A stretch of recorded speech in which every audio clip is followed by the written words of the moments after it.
Hi my dear students, ఈ రోజు మన వీడియోలో 10th క్లాస్ న్యూ మోడల్ ప్రకారంగా రిలీజ్ అయినటువంటి క్వశ్చన్ పేపర్ లో 17వ క్వశ్చన్ అయినటువంటి కవి జీవన్ పరిచయలో భాగంగా రెండవ వీడియో, రెండవ కవయిత్రి పరిచయం. మొదటి కవిగా కబీర్ పరిచయాన్ని మన వీడియోలో చూసాం. ఇప్పుడు రెండవ పరిచయాన్ని ఈ వీడియోలో మనం నేర్చుకుందాం. మీరాబాయి యొక్క కవయిత్రి పరిచయం. మీరాబాయి జీవన్ పరిచయాన్ని మొత్తాన్ని కూడా ఒక 10 పాయింట్లలో నేను చెప్పడం జరిగింది. ఈ 10 పాయింట్లను స్క్రీన్ షాట్ తీసుకొని నోట్స్ లో రాసుకోండి. ఆ 10 పాయింట్లు జాగ్రత్తగా రాసినట్లయితే మీకు థర్డ్ సెక్షన్ 17th క్వశ్చన్ లో 5 మార్కులు తప్పకుండా వస్తాయి. ఈ రెండు పరిచయాల్ని తప్పకుండా మీరు నేర్చుకోవాలి. ఒకటి కబీర్, రెండు మీరాబాయి. కవయిత్రి పరిచయాన్ని చూద్దామండి. మొదటి పాయింట్, మీరాబాయి का जन्म चौकड़ी गांव में 1503 में और निधन द्वारका में 1546 में हुआ.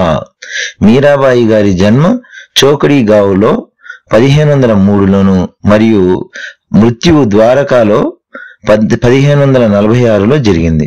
రెండవ పాయింట్ అండి, ఉన్కా వివాహ్ 13 वर्ष की उम्र में భోజరాజ్ से हुआ. ఈవిడ వివాహం 13 సంవత్సరాల వయసులోనే భోజరాజ్ గారితో వివాహం జరిగింది. మూడో పాయింట్ చూద్దామండి. बचपन में ही माँ का और विवाह के कुछ ही साल बाद पति, पिता और ससुर का भी देहांत हो गया. మీరాబాయి చిన్న వయసులోనే అమ్మ చనిపోవడం, అలాగే వివాహం అయిన కొన్ని సంవత్సరాల్లోనే భర్త, తండ్రి అలాగే మామయ్య చనిపోవడం జరిగింది. నాలుగో పాయింట్ చూద్దామండి. भौतिक जीवन से निराश मीरा ने घर परिवार त्याग कर कृष्ण के प्रति समर्पित हो गई. ఈ జీవితం పైన విరక్తి చెందినటువంటి, నిరాశ చెందినటువంటి మీరా ఇంటిని, ఆ పరివారాన్ని, కుటుంబాన్ని వదిలేసి కృష్ణుని పట్ల సమర్పితం అయిపోయింది. కృష్ణుని ధ్యాసలో సమర్పితం అయింది. ఐదో పాయింట్ చూద్దామండి. మీరా కే పద్ పూరే ఉత్తర్ భారత్ సహిత్ గుజరాత్, బిహార్ और बंगाल तक प्रचलित है. మీరాబాయి కృష్ణుని పైన రాసినటువంటి పది ఏదైతే ఉన్నాయో అవి ఉత్తర భారతం మొత్తం, అలాగే గుజరాత్, బీహార్ మరియు బంగాల్లో కూడా చాలా పాపులర్ అండి, చాలా పబ్లిసిటీ అయినాయి. ఆరో పాయింట్ చూద్దామండి. ఇన్కే పద్ మీరాబాయి పదావళి మే సంగ్రహిత్ హై. ఇది టెక్స్ట్ బుక్ లో ఉండదండి, అయినా కూడా మీరు ఈ పాయింట్ ని తప్పకుండా రాయండి.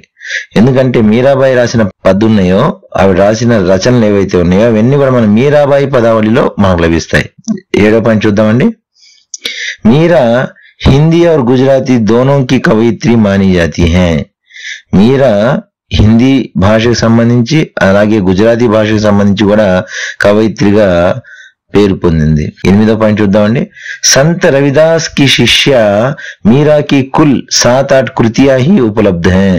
సంత రవిదాస్ అనొచ్చండి, రవిదాస్ గారి శిష్యురాలైనటువంటి మీరా కుల్ 7-8 కృతియా హీ ఉపలబ్ధ హై. 7-8 రచనలు మాత్రమే మనకి లభిస్తున్నాయండి. శిష్య పుంలింగ్ అండి, శిష్య స్త్రీలింగ్. 9వ పాయింట్ చూద్దామండి. మీరా కి భక్తి దైన్య और మాధుర్య భావ్ కి హై.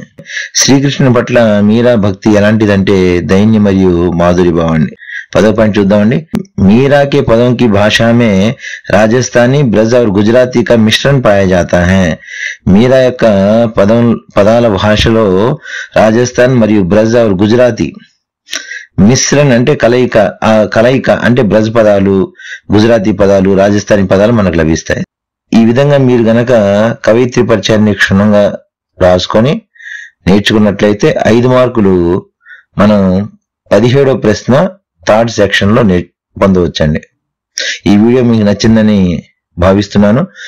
10th క్లాస్ సంబంధించి ప్రతి క్వశ్చన్ నెంబర్ సంబంధించి మనం వీడియోస్ మన ఛానల్లో అప్లోడ్ చేస్తానండి. వాటిని తప్పకుండా చూసి మంచి మార్కులు సాధిస్తారని ఆశిస్తున్నాను.